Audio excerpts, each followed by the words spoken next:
Hi, today we will discuss Middle East region, Djibouti जो कि Yemen और gulf of Aden के बगल में ही है।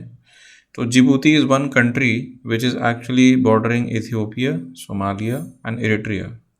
The collection of Djibouti, Somalia, Ethiopia are known as Horn of Africa.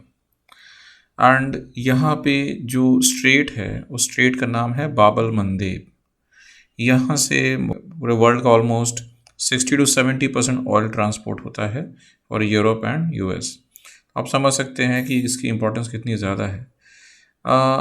Trade के अलावा यहाँ पे बहुत लंबे समय से डिस्टर्बेंस भी चल रहा है। तो यमन में नॉर्दर्न यमन जो सना जिसकी कैपिटल है, northern Yemen is fighting a civil war with southern Yemen, and collectively the Yemenis are fighting a civil war against Saudi Arabia. फिर आप अगर और डिटेल में देखेंगे तो एक सोकोत्रा आइलैंड है, and this is one of the islands which is actually having tsunami alert system. And यहाँ पे एक ऑपरेशन हुआ था ह्यूमैनिटेरियन एंड डिजास्टर रिलीफ हदर, जिसके जिसके ऑपरेशन का नाम निस्तार था।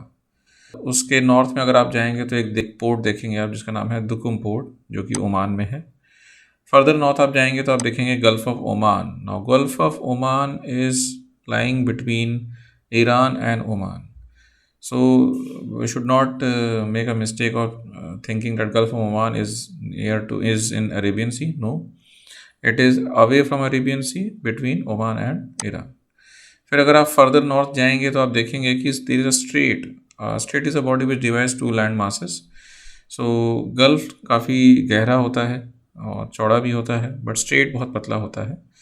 तो straight of Hormuz is one of the state जहाँ से वर्ल्ड का 80% ऑयल ट्रांसपोर्ट होता है। एंड इस रीजन में, इसी को गल्फ रीजन कहते हैं, पूरा ये रीजन गल्फ रीजन है, जिसमें आपका Qatar, United Arab Emirates, Oman, Saudi Arabia, Kuwait, Iraq and even Iran.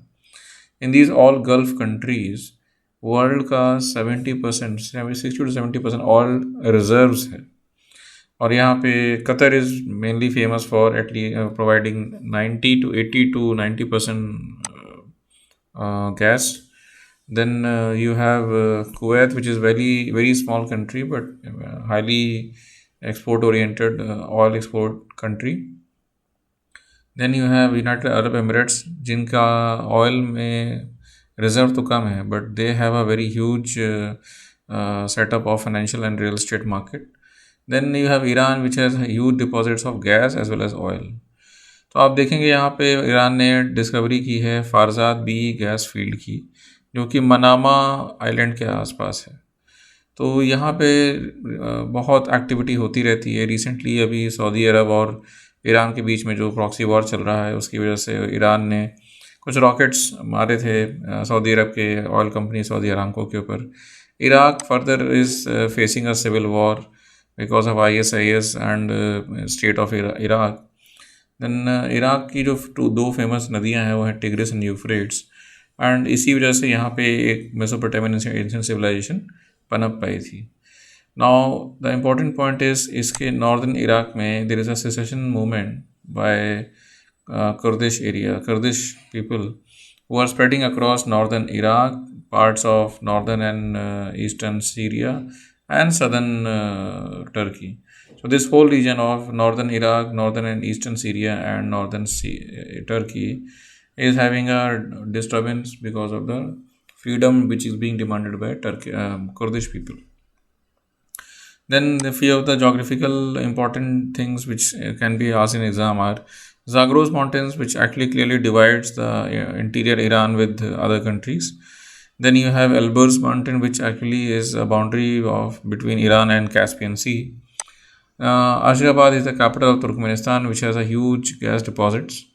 Then you have Shiraz, Bushehr, and Natanz, Isfahan. These are the four big cities of Iran which are known for nuclear fuel enrichment. So Bushehr, Shiraz, Isfahan, and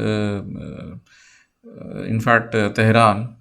Also, these are a few of the cities, and Natanz. Natanz is near to Tabriz. So these are few of the cities where IAEA, has happened, and they have not been allowed to visit few of the facilities such as Natanz and Arak, where it is suspected that Iran is still continuing enrichment of uh, nuclear fuel. Then, moving west, you have Jordan, Israel, Palestine, then you have Syria and Turkey. So, taking one by one, Saudi Arabia is has one of the biggest desert in this area, known as Rub al Khali. The mountainous region is known as Hijaz region, which is having a twin city of Mecca and Medina. Then you have Asir mountain range, which actually has a city of Jizan. Then moving north, you have Jordan, which is actually quite somewhat peaceful, having a capital known as Amman.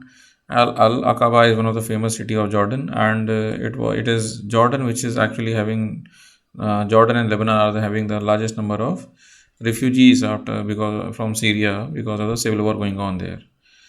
सो अगर आप देखें तो यूफ्रेटीज़ नदी Turkey Syria Iraq से होते हुए जाती है. So Syria also has Euphrates passing through it.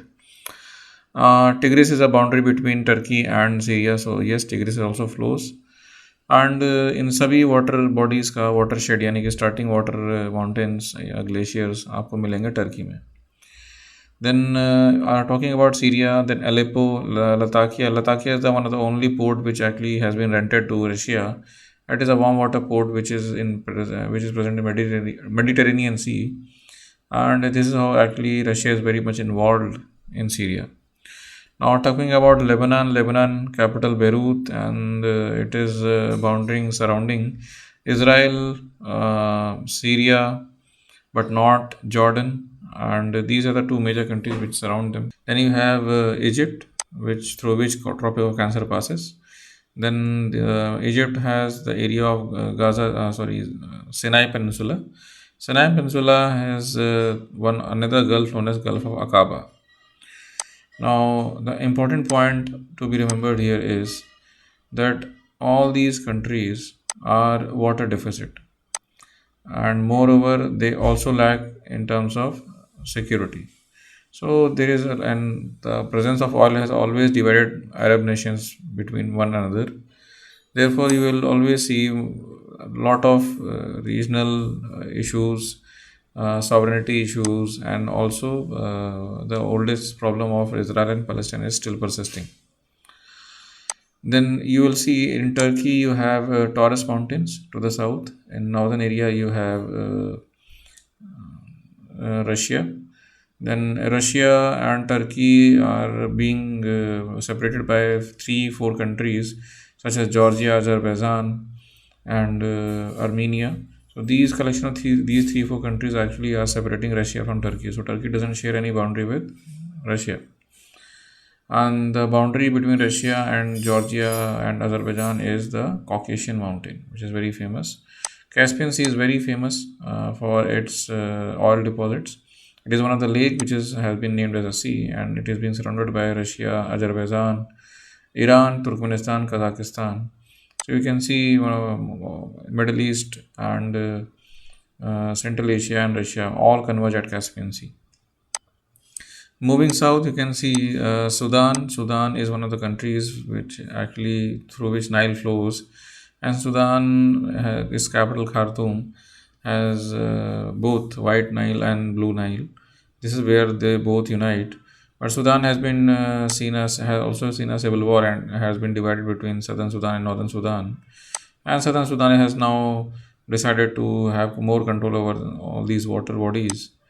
And a few of the points which we can mention here is that the Ethiopia is a home or is an origin of Blue Nile. So Ethiopia is actually starting to make a grand dam, and which is actually creating a problem for all the lower riparian countries. The desert which actually is present in Egypt and Sudan is known as Nubian Desert. It is not Sahara but Nubian Desert. Whereas in the Egypt, the part of Sahara which is present there is known as Western Desert. And it is the purpose of India and Iran cooperation is to connect the Afghanistan through Chabahar port to the outer world by providing a link between Chabahar port and Saranj Ram road to Herat. So moving on to the next point, uh, that recently there was a huge blast in Beirut, because of the accident of ammonium nitrate. Now, why this happened, you can see in our previous videos, and what are the precautions which every country can take, and what are the structure mechanism as well as institutional mechanism present for prevention and controlling regulation of such trade, import, export, and controlling of the restricted items such as ammonium nitrate in India. We will discuss later. But just before discussing that, we will discuss some of the important points which are worth mentioning in this map.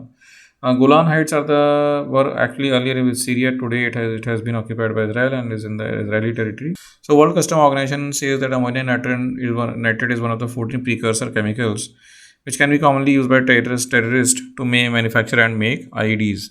IEDs are nothing but improvised explosive devices. Therefore, the trade of ammonium nitrates. The trade of ammonium nitrates is being restricted and controlled in every country. Therefore, it is the responsibility of the regulatory and enforcement organization in the country to actually check and the purpose of its use and how to store it. Therefore, custom in most of the countries is and the border agencies are responsible for its clearance as well as for its disposal. In India, we have Explosive Act 1884, which not only regulates manufacturing, possession, and use, sale, transport, and export and import of explosive, but they also define what is explosive. Ammonium nitrate rules 2012 also are made for the same. Then you have also have a notification from Department of Industrial Policy and Promotion (DIPP), which under which the Department of Explosives hand gives the notification and frames the rules. Then you have DGFT notification, which is responsible for the controlling of the restricted item trade, such as ammonium nitrate. And then you have at the policy level also at CBC, which is the Central Board of Excise and Custom, or CBIC in today, or the Central Board of Indirect Taxes and Customs, is also responsible for complying the rules of ammonium nitrate 2012. Now, the most important part of what I would say is that DIPP, the Department of Explosive, which comes under the DIPP, that is Department of Industrial Policy and Promotion, and the Ministry of Commerce, is the administrative department for the Department of Explosive Act. It's the administrative department for the purpose of Explosive Act 1884. This can be a very good question in UPS. So, thank you very much.